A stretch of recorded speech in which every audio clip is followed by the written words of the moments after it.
Pas përfundimit të procesit mësimor, disa nga shkollat nëntëvjeçare të Bashkisë së Shkodrës, të cilat funksionojnë edhe si qendra komunitare, do të ofrojnë kampe verore për fëmijët e moshës 6 deri në 14 vjeç. Qëllimi është angazhimi i fëmijëve gjatë pushimeve verore përmes aktiviteteve argëtuese dhe edukuese.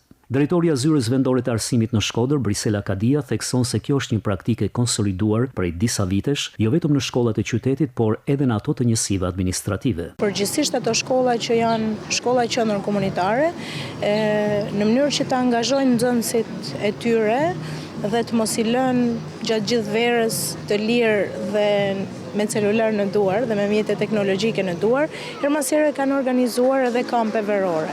Këto kampe verore përgjithsisht janë organizuar nga vetë shkolla me mbështetjen e komunitetit dhe janë vetë mësuesit dhe drejtuesit e shkollave që e kanë orientuar dhe drejtuar një kamp veror. Sigurisht shkollat që kanë implementuar nismën e kampeve verore janë shkollat që janë të përqendruara në njësi administrative, sepse ndoshta e kanë edhe komunitetin më të mbledhur dhe më të mundshëm për të angazhuar në kampin veror.